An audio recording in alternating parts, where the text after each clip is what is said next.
pruebas son acumulativas, entonces para la segunda solemne van a haber también contenidos de la primera solemne. Y tenemos, acuérdense que la tercera solemne es nacional, ¿no? Es en octubre. Entonces ahí vamos a ¿octubre? Sí, parece que es en octubre. ¿Y la segunda? Entonces ahí también vamos a tener, ¿cómo? ¿Y la segunda? La segunda como en junio, algo así. Sí. En la planificación está, ¿ya? Ah, bueno, y hice un pequeñito cambio en la planificación en el orden de una actividad, así que se las cambié en el Classroom también, ¿ya? Para que la vean, ya está actualizada, ¿ya?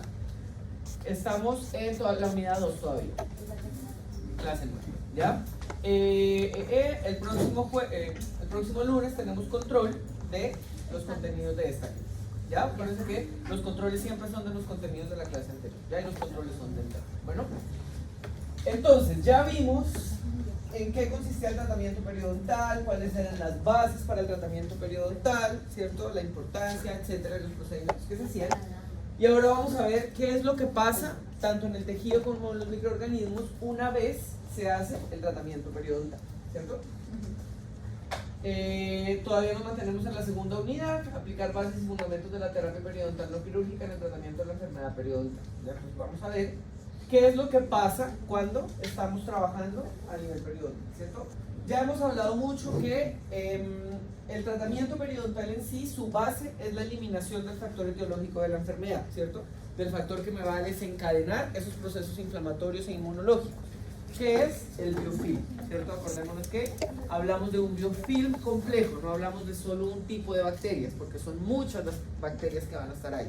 Solo que algunas tienen más factores de virulencia y de patogenicidad relacionados con el daño periodontal que otros, ¿ya? Pero en sí todas están metidas en un proceso, en un ambiente que se llama biofilm o biopelícula, ¿cierto? Entonces, por lo tanto, tenemos que apuntar siempre a destruir ese biofilm, ¿cierto? Ese es el objetivo del tratamiento periodontal. Entonces, el biofilm está adherido a las superficies dentarias, ¿cierto? Ustedes ya saben que hay un proceso de colonización bacteriana, ¿cierto? De colonizadores primarios, colonizadores secundarios, adhesión, etcétera, adherencia, agregación y coagregación bacteriana. ¿Se acuerdan de las diferencias entre esos conceptos? Agregación, coagregación, adherencia, ¿no? ¿Alguien se acuerda qué es adherencia del microorganismo? ¿A qué se refiere? La adhesión, ¿cierto? Cómo se pega el microorganismo a la superficie dentaria, radicular, etc. Agregación, unión de microorganismos de la misma especie. Coagregación, de diferentes especies, ¿cierto? Y cuando hablamos de un proceso de colonización bacteriana periodontal, vamos a tener de todo tipo de mecanismos de adhesión: adherencia de microorganismos a la superficie, agregación y coagregación bacteriana, ¿cierto? Por eso hablamos de biofilm, ¿ya? Los tipos de microorganismos que tenemos nosotros a nivel periodontal son principalmente bacilos y cocos, ¿ya? De ahí vamos a tener, ¿se acuerdan cuáles son los microorganismos relacionados con la enfermedad periodontal? ¿Cuáles? Treponema dentícola,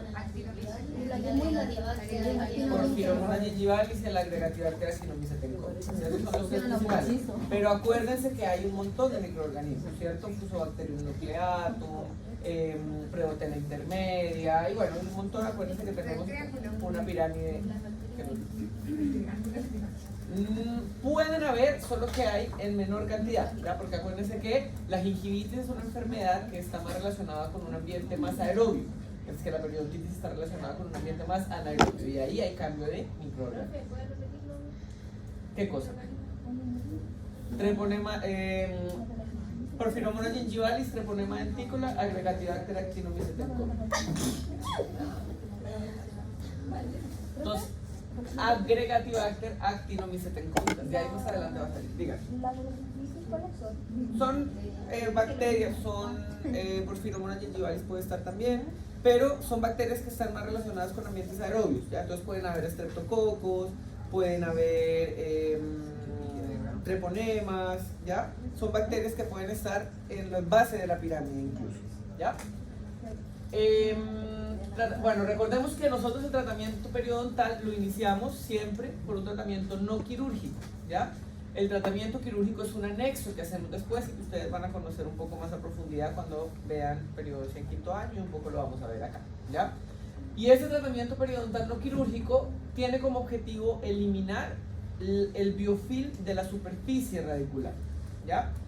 Porque finalmente estando ahí el biofilm es que genera, uno, acciones directas al hospedero y dos, acciones indirectas que hacen que el sistema inmune ataque al periodonto y genere la destrucción, ¿ya? Eso lo vamos a ver un poquito más a profundidad cuando veamos la unidad de etiopatogenia, que es la que sigue, ¿ya? Entonces por eso se habla ahí de que la meta es eliminar de la superficie radicular y del área subgingival toda la biopelícula y los microorganismos sin necesidad de separar la encima, ¿cierto? Y por eso entramos a través del surco o a través del saco periodontal con nuestra cureta o con nuestro escáner, ¿ya? Eso es lo que se define como el concepto del efecto de tratamiento periodontal en el tejido duro y en el tejido blando, ¿ya? Instrumentar la superficie radicular sin necesidad de lesionar o de generar alguna injuria en la encía, ¿ya? Ahora, han habido muchos estudios que comparan un tipo de instrumento con otro, un tipo de tratamiento con otro, ¿cierto? Y que dice cuál es mejor, cuál es peor, y la verdad es que los estudios no son como concluyentes de decir cuál es mejor que el otro, porque hay unos que dicen que no, que es solo con curetas y con escáner no, otros que dicen no, que el escáner es mejor, otros que dicen que da lo mismo, ¿ya? Pero finalmente nosotros tenemos que apuntar a dos cosas: a eliminar el biofilm, ¿cierto? Y efectivamente, si yo meto un escáner, yo voy a desordenar el biofilm, ¿cierto? Pero también tenemos que pensar en que para el proceso de reparación periodontal necesitamos una biocompatibilización del tejido radicular para que se pueda generar una nueva unión epitelial, ¿cierto? La unión epitelial larga. Y para eso vamos a necesitar que esa superficie radicular esté descontaminada y que el cemento radicular esté descontaminado también, y que todo el cemento que tenga toxinas lo podamos eliminar, ¿ya? Entonces de ahí a que se justifica que aún igual usemos curetas para hacer el procedimiento de pulido radicular, para poder en estricto rigor cortar un poco de cemento con el mismo filo que tiene la cureta, ¿ya?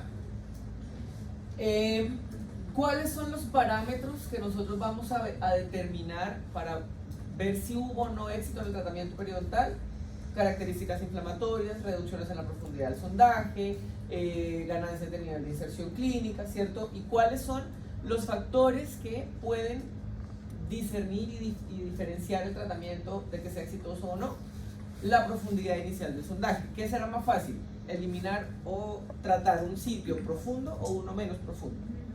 Uno menos profundo, ¿cierto? Entre menos profundo yo voy a tener más facilidad de acceso, voy a poder tener incluso mejor visión a que si tengo un saco periodontal más profundo, ¿cierto? El porcentaje de superficies y de dientes afectados, ¿cierto? No es lo mismo un paciente que tiene una periodontitis localizada o un paciente que tiene una periodontitis generalizada, ¿verdad? Las lesiones de Furca y en general los factores locales retentivos de placa bacteriana, ¿cierto? Porque si yo tengo lesiones de Furca es mucho más difícil instrumentar una lesión de Furca. ¿Alguno le ha tocado alguna lesión de Furca en clínica? ¿Sí? Dima. Primero, acuérdense, ubicarla muchas veces es complejo, ¿cierto? Entrar a explorarla con la sonda Nagas. Entonces imagínense después instrumentar también la lesión de Furca, ¿ya? Y de hecho por eso parte de las justificaciones del tratamiento periodontal quirúrgico indican que para las lesiones de Furca es ideal o es mejor hacerlo de manera quirúrgica para uno poder ver la lesión, ¿ya? Y obviamente la experiencia del operador, ¿cierto? Que el factor humano en general tiene ciertos niveles de diferencias en general en todos los estudios, ¿cierto? Si yo soy muy bueno instrumentando, pero mi compañero que también está haciendo el mismo procedimiento no es tan bueno, probablemente el resultado que tenga él va a ser diferente al que tenga él, ¿ya?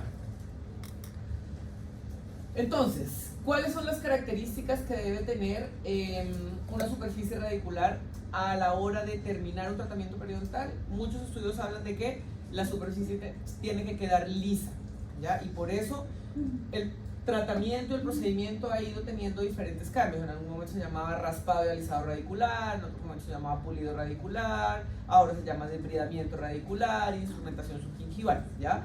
Pero es debido a la justificación de que la superficie tiene que ser lisa para que pueda adherirse o unirse una nueva tejido, ¿cierto? Los semidesmosomas del epitelio de unión, unirse a la superficie radicular y generar este proceso reparativo que se llama unión epitelial, ¿cierto?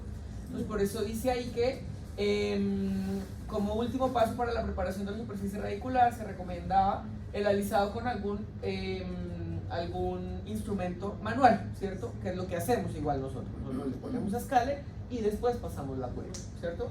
También se demuestra algunos estudios, Linde, que es casi uno de los padres de la periodoncia moderna, demostraron que la curación de los tejidos se produce de contacto con una superficie radicular lisa, ¿ya?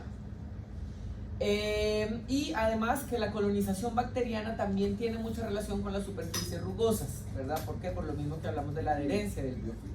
Es mucho más fácil que se empiece un proceso de película adquirida, agregación con agregación bacteriana cuando hay una superficie irregular que en una superficie lisa, ¿cierto? Por eso, por ejemplo, hablando de caries, ¿en dónde es más común que se genere una caries? ¿En una cara oclusal o en una cara vestibular?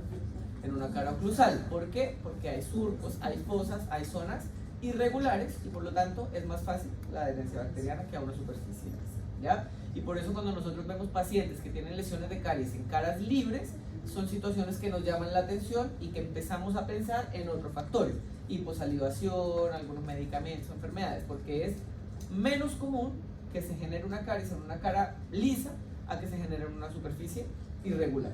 ¿Sí? ¿Se entiende eso? Entonces, debido a eso, se debe dejar una superficie lo más lisa posible, ¿ya? Ahora, ese alisado tiene que también ser precavido, no podemos llegar y eliminar todo el cemento, porque acuérdense que nosotros no tenemos un metabolismo del cemento, no es que lleguen unas células, se coman el cemento infectado y pongan cemento nuevo, ¿verdad?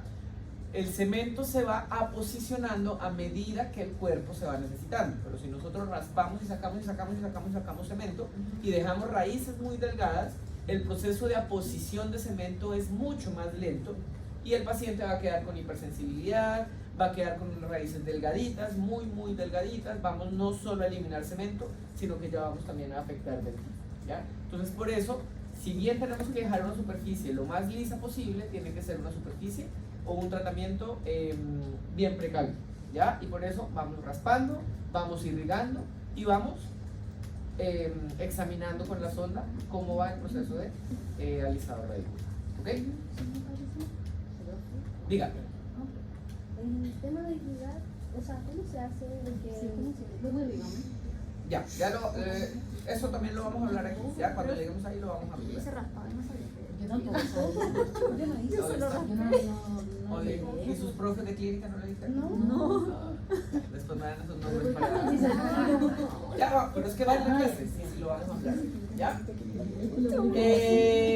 Bueno, esto era lo que les mencionaba. Ya recuerden que el cemento no genera ningún recambio celular. No hay un cemento clasto, no hay células clásticas que vayan y digan, ah, mira, aquí este cemento está infectado, me lo voy a comer para que venga cemento nuevo. No hay.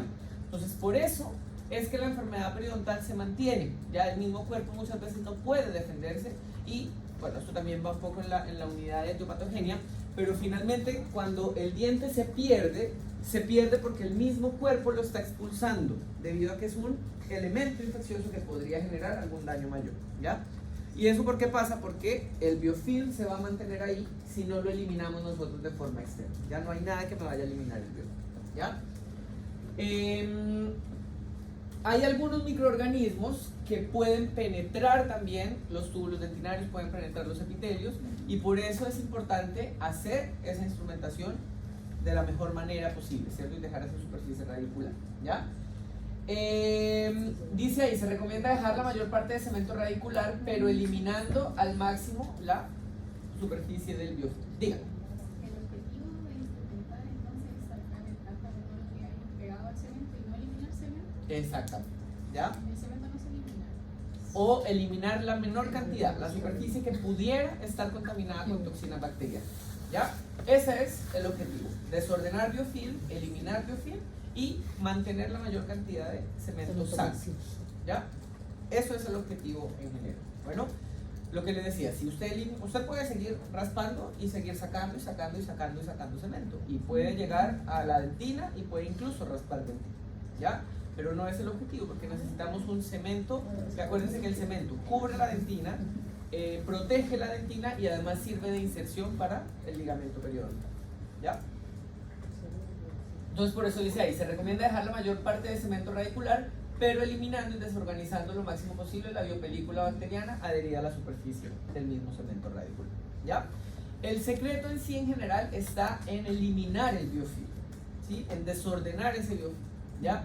Porque estando en un biofilm es que las bacterias pueden generar acciones patógenas, ¿ya? Si no, ellas tienen que primero preocuparse en organizarse ellas nuevamente para poder generar acciones patógenas, ¿ya? De hecho, por eso es que uno se tiene que cepillar los dientes mínimo cada 12 horas en el día, porque ese es el tiempo en que se genera la reorganización del biofilm. No es que uno cuando se cepilla los dientes se eliminó y quedó su boca sin bacterias, no, las bacterias siguen ahí, solo que como hicimos movimientos, hicimos mecánica, les destruimos todo su biofilm. Y entonces ellas tienen que pensar en volverse a organizar para poderse, digamos, estar protegidas antes de empezar a generar los daños, ¿ya?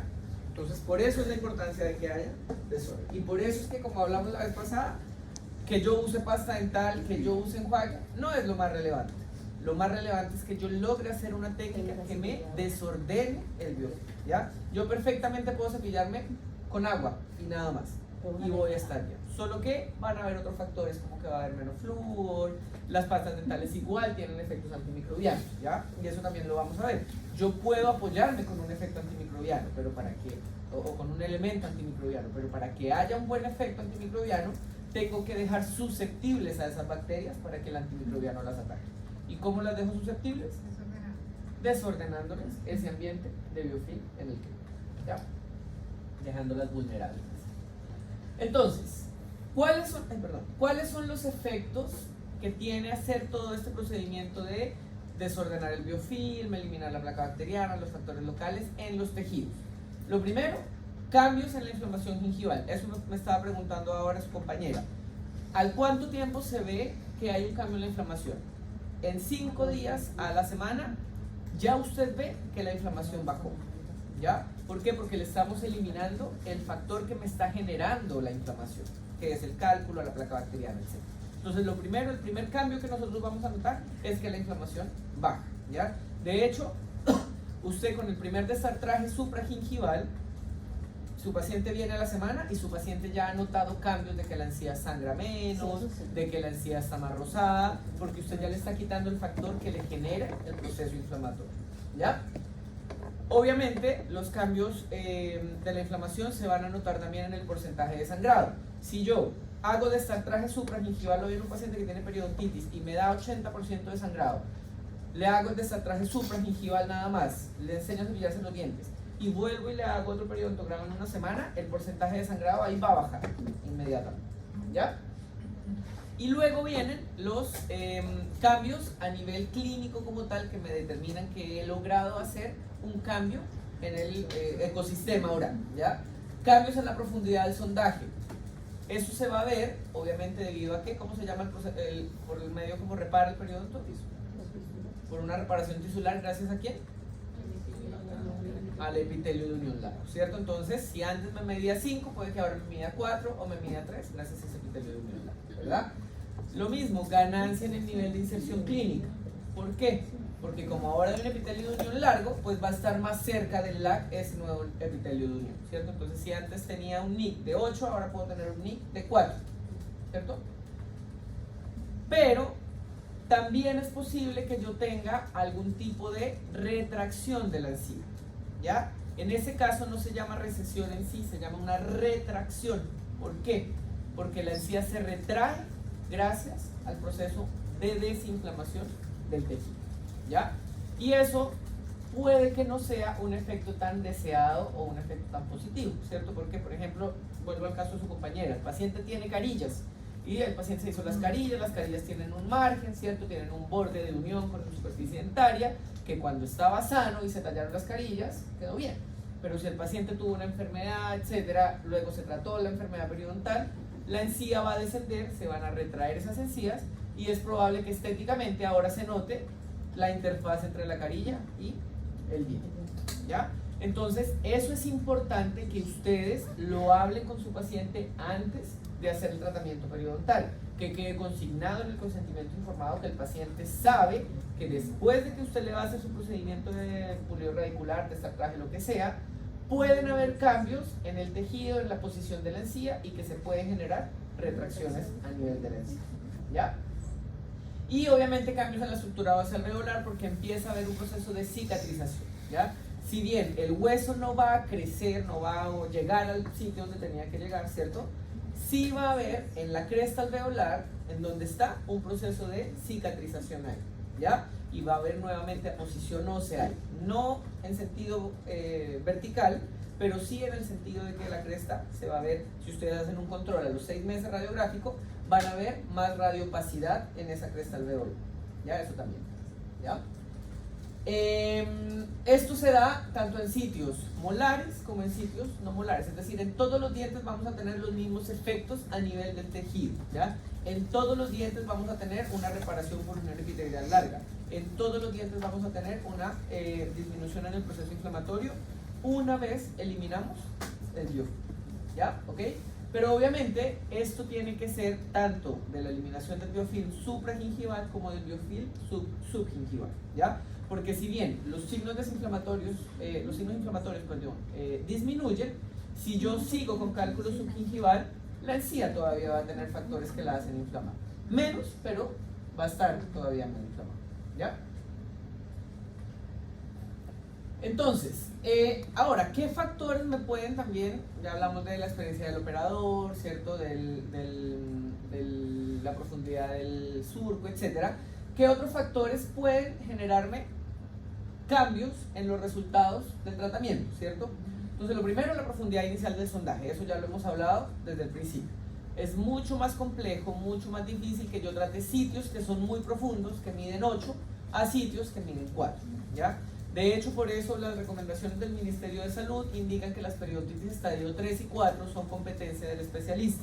¿Por qué? Porque están relacionadas con mayores pérdidas de nivel de inserción, con mayores profundidades al sondaje y con, por ejemplo, lesiones de furca. Y muchas veces hay protocolos que indican que cuando hay sacos de más de 6 milímetros, defectos socioverticales, lesiones de furca, el procedimiento debería ser quirúrgico para el tratamiento periodontal, ¿ya?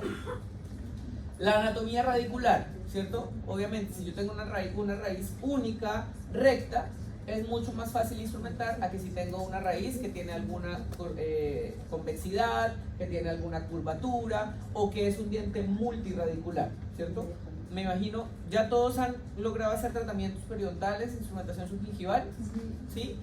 ¿Han notado diferencia en cómo tratar un diente anterior a cómo tratar un molar? Sí. ¿No ha tratado anteriores, solo molares? Solo posteriores, ¿ya? Es diferente, ¿cierto? Porque tengo más convexidades, tengo más concavidades, las anatomías radiculares son diferentes, pueden ser convergentes, pueden ser divergentes, entonces tengo que también tener esa variable en cuenta a la hora de hacer mi tratamiento periódico, ¿cierto? El diseño de los instrumentos. Por eso hay curetas que son para los dientes anteriores, por eso hay curetas que son para los dientes posteriores, para mesial, para distal. Porque si yo quiero tratar un sitio distal con una cureta 1-2, puede que llegue y puede que posicione la cureta, pero 1 va a ser muy difícil, 2 voy a tener que meter la mano quién sabe cómo, 3 corro el riesgo de que lesione la encía de mi paciente, ¿verdad? Porque la cureta no está diseñada para eso, ¿ya? Y además del tipo de cureta que use, también la marca de la cureta, el material de la cureta, ¿sí? Por eso es que yo les digo, cómprense curetas de buena calidad. Yo sé que son un poquito más, bueno, no un poquito más caras, pero no van a tener ustedes problemas a la hora de instrumentar, ¿ya?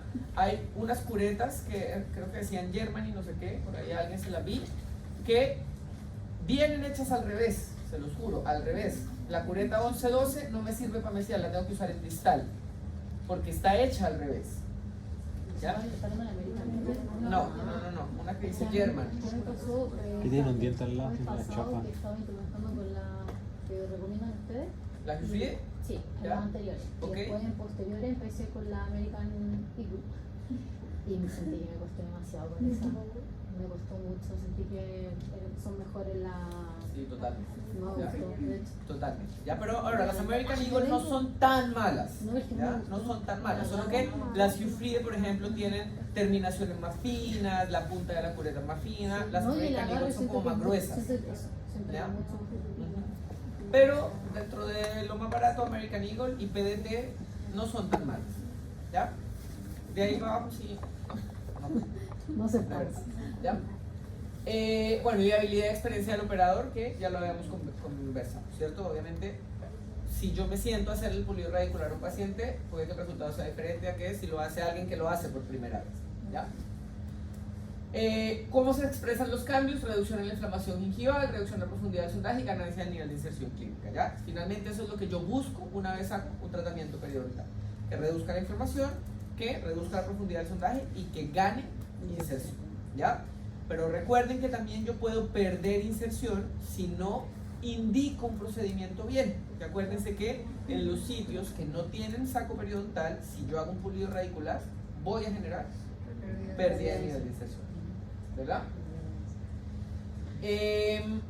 La magnitud de los cambios, ¿cierto? De la reducción de la profundidad del sondaje, de la ganancia de nivel de inserción, va a tener factores que lo modifiquen de acuerdo a, por ejemplo, factores de riesgo del paciente, hábitos del paciente. Si el paciente fuma, es poco probable que yo vaya a lograr una ganancia de inserción importante, ¿cierto? De hecho, el proceso de reparación de mi paciente va a ser mucho más lento, el proceso de cicatrización va a ser mucho menor y puede que no logre disminuir la profundidad del sondaje como quiera, puede que no logre ganar la inserción como quiera, ¿ya? Lo mismo el tipo de diente, lo mismo el tamaño del defecto. Si tengo un defecto óseo vertical, por ejemplo, es mucho más difícil también de instrumentarlo, tiene que rellenarse mucho más con epitelio de unión largo, ¿ya? Entonces de ahí es que tenemos que también tener ciertas consideraciones a la hora de tener los parámetros para dar el alta periodontal de un paciente, por ejemplo. Sí, porque todos quisiéramos que nuestros pacientes llegaran con 3 milímetros de profundidad de sondaje y no siempre llegan con 3 milímetros, ¿ya? Entonces de ahí acuérdense que podemos también tener ese as bajo la manga de que salud periodontal acepta profundidades al sondaje de 4 milímetros siempre y cuando no haya signos inflamatorios y no haya sangre, ¿ya? Por lo que les decía, si yo tengo 8 milímetros, un epitelio de unión de 4 es mucho más difícil de lograr, ¿cierto? ¿Ya? O sea, perdón, un epitelio de unión de 5, de 6 milímetros es más difícil de lograr. Puedo tener 4 milímetros de ganancia de inserción, puedo tener una profundidad de 4 milímetros, pero que mi paciente tenga buen control de placa, no haya signos inflamatorios, no haya sangrado, y yo puedo eventualmente darle el alta periodontal y seguir manteniendo a ese paciente, porque lo importante es el mantenimiento periodontal, ¿ya? Si yo, si tiene 4 milímetros, ya yo lo doy de alta. Esos 4 milímetros igual pueden ser un nicho bacteriano si es que no estamos constantemente controlando y eliminando el biofilm, ¿ya? ¿Preguntas hasta acá, chicos? ¿No? ¿Todo ok? Ya. Ahora, ¿qué pasa con los microorganismos cuando yo hago la instrumentación subgingival? ¿Ya? Recordemos que esto lo vieron ustedes en infectología, lo vieron conmigo de hecho. Existen diferentes teorías, o hubo diferentes teorías con respecto a qué generaban las enfermedades a nivel bucal, ¿ya? Y teníamos la teoría ecológica, la teoría inespecífica, la teoría específica, que hablaban unas de que era solo una bacteria, otros decían que no, que eran un grupo de bacterias, pero finalmente acordémonos que tenemos que no es un grupo de bacterias o una bacteria, ¿cierto? Hablamos de un biofilm, por eso hablamos de la placa no específica o de la teoría de la placa no específica, ¿ya? Entonces, por esa razón no podemos nosotros solo, por ejemplo, dar un antibiótico y que se cure el paciente de la periodontitis, cosa que sí pasa, por ejemplo, no sé, con otras enfermedades, con una neumonía, con una, no sé, infección gástrica, que ya hay X bacteria, neumococo, listo, le damos tal antibiótico y el paciente se va a curar. Aquí no pasa eso porque no tenemos una especificidad en los microorganismos, son muchos microorganismos y de hecho conocemos, claro, la porfiromonas, conocemos el agregatibacter, el treponema dentícola, la velonela, varios, pero no todos los conocemos, ¿ya? ¿Por qué? Porque recordemos que la mayoría de las bacterias relacionadas con las enfermedades periodontales son anaerobias y al sacarlas de su estado de anaerobiosis, muchas son sensibles y se mueren y nunca se han podido aislar, ¿ya? Entonces no las conocemos a todas. Bueno, entonces por eso finalmente el objetivo es disgregar ese biofilm, eliminar ese ambiente de biofilm, ¿ya? Entonces ¿qué pasa? Cuando nosotros eliminamos el biofilm, algunas bacterias se van a morir, ¿ya? Porque no tienen protección, no tienen alimentación, no tienen nutrición, algunas se van a morir. Otras se van a encargar de empezar a reorganizarse nuevamente, ¿cierto? Lo mismo que pasa cuando hay un terremoto, ya, tembló, se cayó la casa, ya, listo. Nos tomamos el tiempo, vamos a tener que reorganizar otra vez la casa, el barrio, el país, ¿cierto? Y se preocupan más de eso, más que de generar daño, ¿ya? Pero si están dentro de un biofilm, ni la respuesta inmune va a poder atacarlas, ni los antibióticos o antimicrobianos que vemos vamos a poder atacar, ¿ya? Entonces por eso tenemos que desordenar ese biofilm, ¿ya? Entonces, por ejemplo, dice, se detectaron bacterias específicas como el Agregatibacter actinomyces tencomitas, Porphyromonas gingivalis, Treponema denticula, en bolsas periodontales activas. ¿Qué significa que una bolsa periodontal o un saco periodontal sea activo? Que hay biofilm y que está inflamado, que hay un proceso inflamatorio, porque acuérdense que la inflamación no la da la bacteria, la inflamación la da el cuerpo. Entonces, si hay una zona inflamada, es porque hay una acción ahí, tanto patógena como inmunitaria, ¿ya? Las porfiridomonas gingivales en concentraciones elevadas se asocian a sitios que muestran malas respuestas al tratamiento, ¿ya? Las porfiridomonas gingivales son bacterias bien agresivas. Esa, la Treponema denticula y la Agregatibacter actinomyces tencomitas, ¿ya? Esas son bacterias muy, muy severas, ¿ya? Y que generan harto problema a la hora de hacer tratamiento. Bueno, dice, los estudios muestran dificultad de eliminar Teneriella forcita mediante un tratamiento no quirúrgico. Sin embargo, utilizando un método que se llama Full Mouth Disinfection, parece tener resultados comprometedores en términos de erradicación de porfiromonas gingivales y Teneriella forcita, ¿ya? Preguntarán ustedes qué significa Full Mouth Disinfection. ¿Lo han leído, lo han escuchado alguna vez? Ay, sí. Naya lo ha escuchado, pero no sé. Un profe me dijo, Bueno, entonces, bueno, Es Google desinfección de la boca. Para los que no saben ni. significa desinfección de toda la boca. Ya, el full mouth disinfection, que efectivamente significa desinfección de toda la boca, es un protocolo para el tratamiento periodontal que indica que en menos de 24 horas se tiene que hacer la desinfección de toda la boca, ¿ya? Entonces, yo parto haciendo desatraje supragingival en toda la boca, subgingival, hago todo el pulido radicular y lleno a mi paciente de clorexidina, lo irrigo con mucha clorexidina, le mando para su casa que se juegue con clorexidina, al otro día llego y vuelvo y pulo y termino, y lo vuelvo a dejar con clorexidina, ¿ya? Entonces, puede que el hecho de que sea tan efectivo con respecto a estos microorganismos, ese full mouth disinfection, es que estamos haciendo, uno, una eliminación completa en un corto tiempo. Entonces no le damos tiempo a los microorganismos de que vuelvan a reorganizarse. Y dos, estamos desordenando el biofilm y al tiro dándole una cantidad, porque es exagerada, una cantidad exagerada de un antimicrobiano local como la clorexidina, ¿ya? Los protocolos full mouth todavía se hacen, no de forma regular, no se hacen de forma cotidiana, pero sí se hacen, ¿ya? No les puedo mentir, si yo lo he hecho, sí, yo también he hecho full mouth. Ahora no intoxico a la gente con clorexidina, pero se hacen tratamientos en ese tipo, ¿ya? Y sobre todo se hacen, por ejemplo, cuando los pacientes necesitan, por ejemplo, estos pacientes que tienen que hacerle cirugía, sí, tienen que quedar antes de entrar a una cirugía, no sé, de trasplante o de alguna cosa importante, libre de cualquier foco infeccioso en la boca, se hacen esos tratamientos full mouth. Pacientes que llegan hoy y se van mañana de viaje, entonces necesitan tratarse todo, ya, se hace también. Bueno, pero son protocolos que involucran mucho uso de clorexidina, ¿ya? ¿Qué otra cosa? Bueno, dice ahí, la eliminación del biofilm supragingival solo afecta a la microbiota subgingival en 3 milímetros marginales del saco, del surco, ¿ya?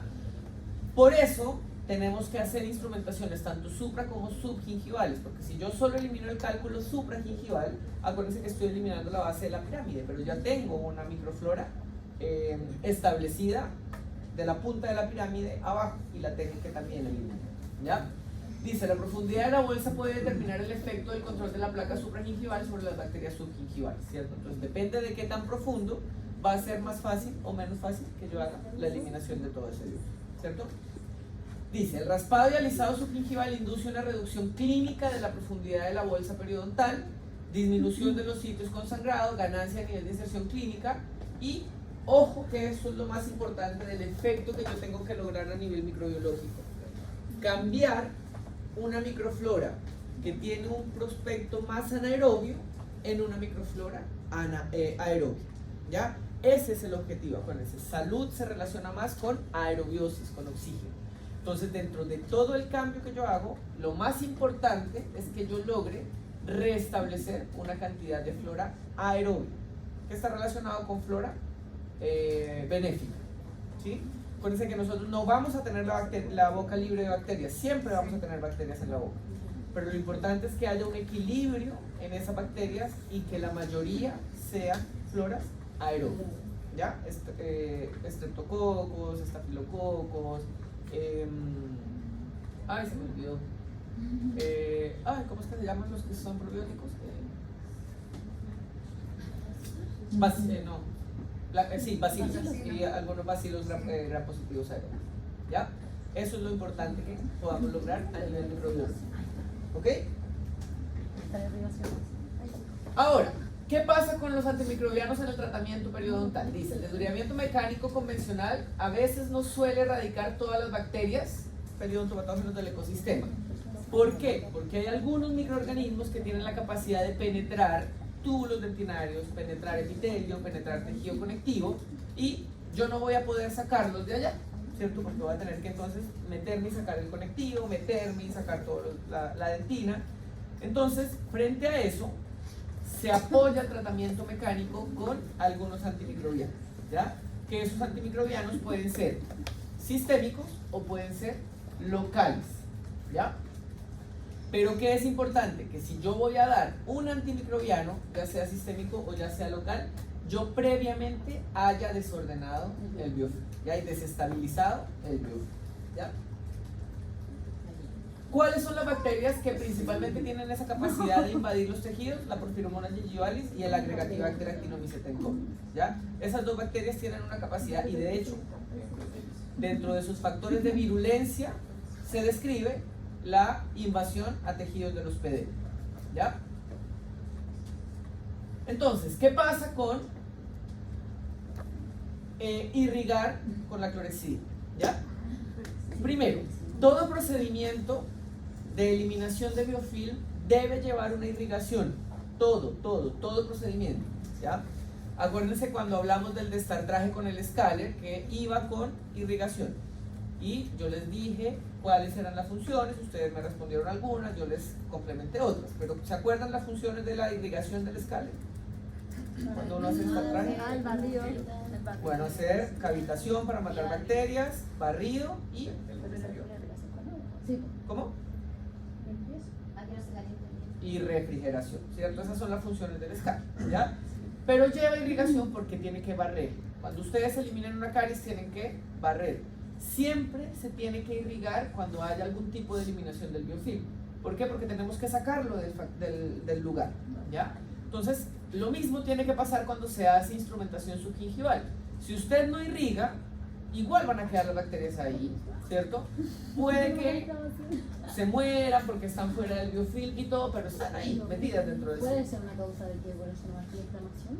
Podría, porque puede ser que no, todavía esté biofilm ahí debajo, ¿ya? ¿Cómo se ve? Ya va.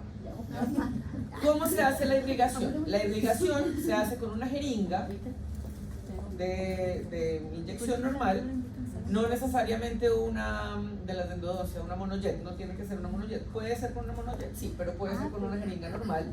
Lo que sí, procuren cortarle la punta a la jeringa, igual como hacen en cirugía, ¿ya? Cuando ustedes cortan la punta, evitan pincharse ustedes, evitan pinchar al paciente y evitan también lesionar el tejido adentro, porque si usted mete la jeringa, puede con la punta de la jeringa romper el epitelio de unión que está ahí, ¿ya? Entonces, córtenle la punta a la jeringa, que no tenga punta para pinchar.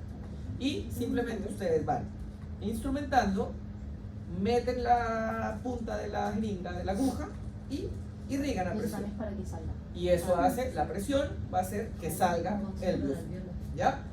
Y esa es la única función que tiene la irrigación en la instrumentación subgingival.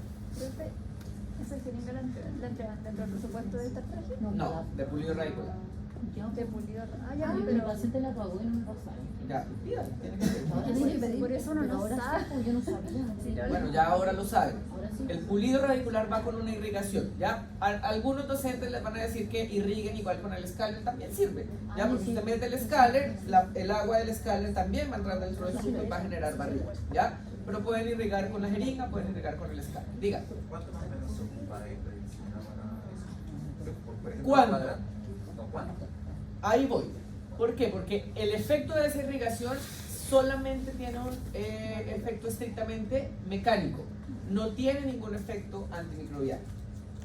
Por eso usted puede irrigar con suero, puede irrigar con clorexidina al 0,12%, procuren que sea eso, porque si la irrigan con clorexidina al 2%, van a quemarle la encía al paciente. ¿Con cuál era el Al 0,12, clorexidina de enjuague, ¿ya?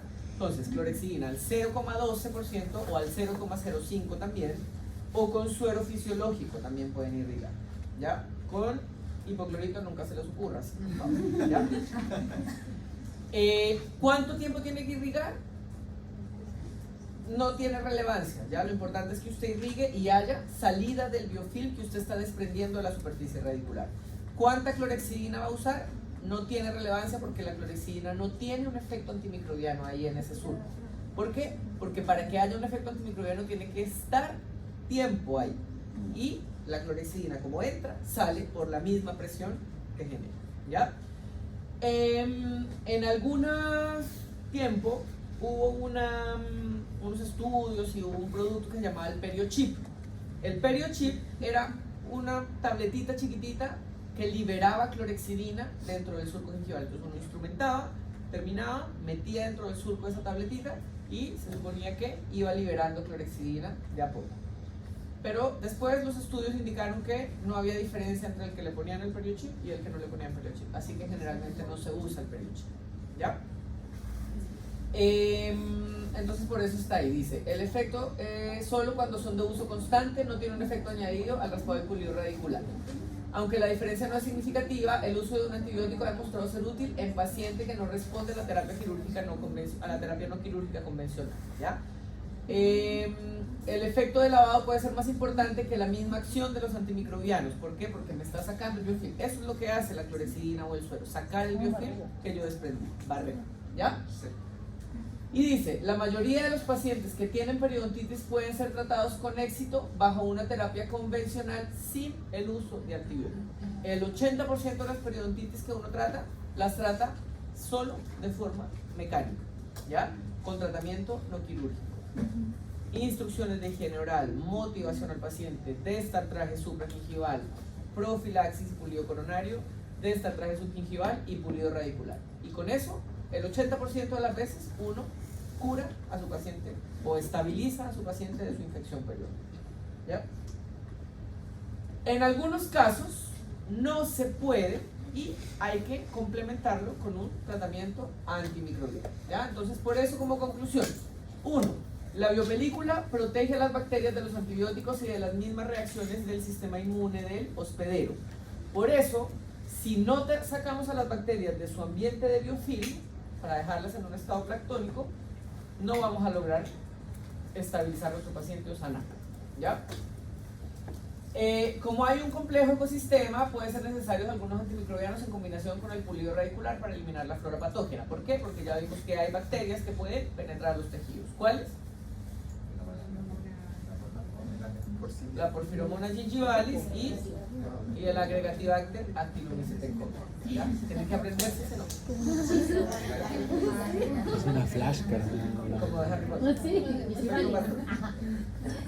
Y ojo con esta última conclusión, para que la tengan en cuenta también y eventualmente ustedes en clínica podrían necesitar algún complemento con un antibiótico, ya sea local, como la clorexidina, o ya sea sistémico. El tratamiento antimicrobiano sistémico debe restringirse a ciertos tipos de periodontitis, algunas con las que el paciente tenga alguna condición específica, algunas de la enfermedad, ciertas condiciones inmunológicas, factores de riesgo, y no respuesta al tratamiento convencional bien hecho, porque si yo pulo, pero después voy y veo y todavía tengo cálculo subgingival, eso no quedó bien hecho, ¿ya? No se justifica el uso sistémico de antibióticos para el manejo de todas las periodontitis, ¿ya? ¿Por qué? Porque el tratamiento mecánico ha probado ser eficaz en el control de la periodontitis en sí, ¿ya? Entonces, no todas las periodontitis requieren antibióticos, algunas sí, como complemento. ¿Cuáles? En las que la misma condición del paciente o de la enfermedad lo justifique. Por ejemplo, pacientes que tienen sistemas inmunes deprimidos, comprometidos, que yo sé que va a ser difícil que puedan defenderse solos. Pacientes que tienen o que fuman mucho, por ejemplo, que también le genera un proceso de inmunosupresión importante. Fumar hace que uno tenga inmunosupresión. Entonces también, uno, no va a llegar a un buen sistema inmune a defenderme, y dos, no voy a tener un proceso de cicatrización adecuado también, porque el cigarrillo también me afecta mi proceso de cicatrización, ¿ya? Y esto no es solo a nivel periodontal, a nivel sistémico. Por eso me imagino que aquí no fuman y que los que fuman pronto van a dejar de fumar. Tercero, algunas enfermedades que tienen, o sea, periodontitis, que son muy severas, también se justifica usar antibiótico, ¿ya? Por ejemplo, periodontitis que son estadio 3, 4, grado C, se justifica antibiótico. ¿Por qué? Porque el grado C me está indicando que la periodontitis está avanzando muy rápido, ¿verdad? Y que puede tener algún factor genético, puede tener algún factor de bacterias que estén haciendo que esa periodontitis esté avanzando rápido. Entonces, al tiro yo me curo y le doy un antibiótico, por ejemplo, ¿ya? Y periodontitis que no responden al tratamiento convencional, ¿cierto? Yo instrumenté, hice toda mi terapia, mi paciente se está cepillando bien, tiene un buen índice de higiene, pero llega y sigue con sacos, sigue con inflamación. Ahí algo está pasando. ¿Qué puede pasar? Que las bacterias están penetrando el tejido, siguen generando una respuesta inmunitaria, y ahí entonces yo repaso mi terapia mecánica y doy antibiótico. Siempre, ¿ya? ¿Qué pasa si en la reevaluación su paciente todavía sigue con sacos, con inflamación, etcétera? Usted repasa el tratamiento mecánico, ¿ya? Hace un retratamiento, se llama retratamiento periodontal. Vuelve a instrumentar y lo complementa con el antibiótico. ¿Ok? ¿Se entiende? Entonces, ténganlo como una opción. ¿Se puede dar antibiótico? Sí, siempre no, en algunas ocasiones. Profe, ¿por cuánto tiempo se puede dar antibiótico? El antibiótico regularmente en periodoncia se da por 7 días, ¿ya? Y el antibiótico que regularmente damos es combinación de amoxicilina con metronidazol. ¿Por qué? Porque hay pacientes que son resistentes Para atacar a la- No, sí, Porque sería hay mucho de bacterias, Paula, aerobias y anaerobias. Eso mismo, ya. Bueno, entonces por eso tenemos que combinar ambas bacterias, ¿ya? Porque acuérdense que no es una bacteria, es un biofilm, es un grupo grande de bacterias que todas están con diferentes factores de patogenicidad y virulencia y están generando reacciones inmunológicas. ¿Ok? anaeróbico. Los antimicrobianos sistémicos están indicados en la terapia periodontal, pero deben ser complementarios en el desbridamiento. Y la ingesta del antibiótico debe comenzar el día en que se finaliza el desbridamiento y debe ser completado dentro de un corto tiempo, ¿ya? Una semana. ¿Ok? Por eso, 7 días es lo que nos indica el tratamiento antibiótico, ¿ya? Y bueno, y ese tratamiento periodontal, si yo voy a dar antibiótico, tiene que también ser pronto. No puedo pulir hoy 3 dientes, en una semana otros 3, en 2 semanas 2 más, porque si no, no va a hacer ningún efecto, ¿ya? Los tratamientos periodontales deben ser acotados, por eso yo a ustedes siempre les digo, máximo 2 semanas que se demoren haciendo tratamiento periodontal, ¿ya? Porque si no, las bacterias de un lado se van a ir para el lado que usted ya limpió, ¿ya? Entonces, planifiquen bien sus tratamientos para que puedan hacerlos en el tiempo adecuado, ¿ya? Y si dan antibiótico, más. Si está bien, si hacemos una semana. Ahora sí, porque así no Sí, pero por eso, mire, entre menos tiempo se demore usted en instrumentar toda la boca, va a tener O mejores sea, lo resultados. ideal sería como que en una sesión hacer como toda la primera. Ok, el lunes hace un cuadrante, el miércoles el otro, el siguiente lunes el otro, el siguiente miércoles el otro. Yo hago jueves, y O sea, se puede también, ¿ya? Pero lo ideal es eso, ¿ya? Lo ideal es que sea en un tiempo adecuado.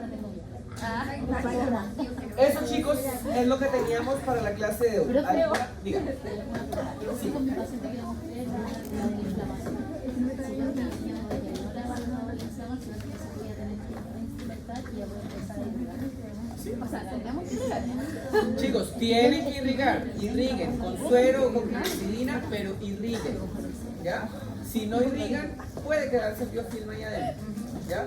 Puede quedarse un cálculo ahí y generarles después algún granuloma, por ejemplo, alguna reacción extra, ¿ya?